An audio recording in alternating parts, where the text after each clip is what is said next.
गुरुपौर्णिमेच्या दिवशी आपण जर म्हटलं तर गुरु कोण? तो जो लघु नाही तो गुरु. लघुलाही गुरु समान बनवतो तो खरा सद्गुरु.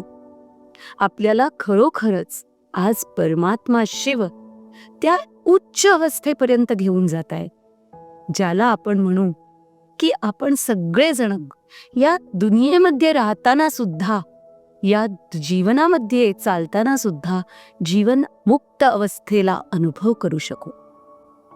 मग आपण सगळेजण कोण आहोत?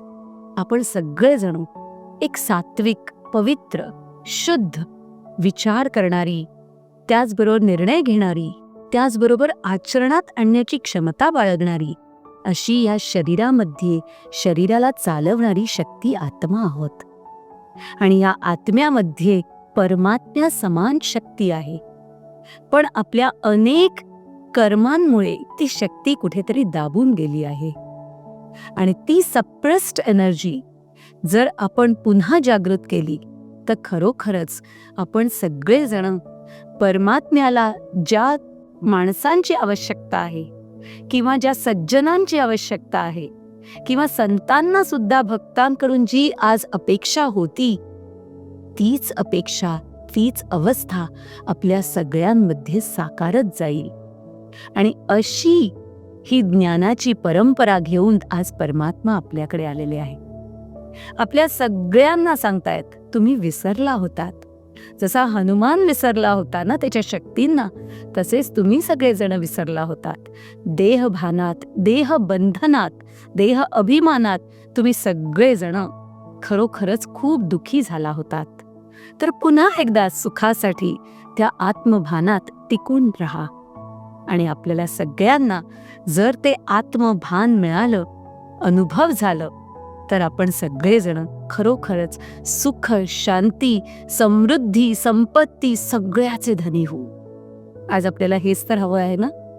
आपण जेव्हा सुखाचा विचार करतो तेव्हा आपल्याला पहिले काय लक्षात येतं? पैसा किती आहे, वैभव किती आहे, प्रॉपर्टी किती आहे, त्याचबरोबर किती लोक मला लाईक करतात, किती लोक मला ओळखतात. या गोष्टी आपल्याला खूप महत्त्वाच्या वाटतात ना. पण त्या सगळ्याचं गमक कुठे आहे? तर आपल्यामध्ये किती सुख आणि शांती आहे. आणि जर ती सुख शांती आपल्याला पुन्हा मिळवायची असेल, अनुभव करायचे असेल, तर आपल्याला स्वतःला ओळखावं लागेल. म्हणजेच गुरु तो जो तुम्हाला अंतरीची ओळख देतो. आणि असा हा गुरु खरोखर पौर्णिमेच्या अवस्थेपर्यंत आपल्याला घेऊन जातो.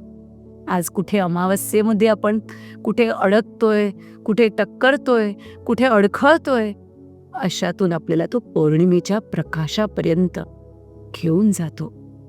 आपण सगळेजण त्या गुरुचरणी पुन्हा एकदा वंदन करूया आणि त्या परमात्म्याला आठवण करण्यासाठी ह्या राजयोगाचा अभ्यास करूया, जो स्वतः गुणांचा भंडार आहे.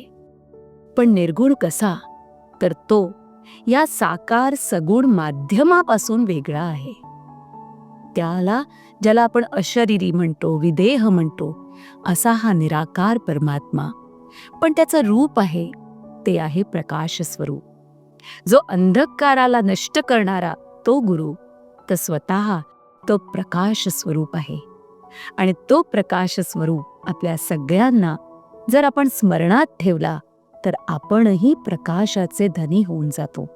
तर असा हा गुरु जो आपल्याला ज्ञानाचा प्रकाश देतो, अनेक आध्यात्मिक रहस्य सहज सोपी करून देतो, अशा या गुरुला आपण त्या निराकार परमात्म्याला आज आठवण करूया, ज्याच्याकडून आपल्याला गती सद्गती लाभते, मुक्ती, जीवन मुक्ती प्राप्त होते. असा हा गुरु, त्याच्याकडून अनेक वरदानांचा वर्षाव आपण अनुभव करूया. तर या गुरुपौर्णिमेबद्दल आपल्याला सर्वांना पुन्हा एकदा मनःपूर्वक शुभेच्छा.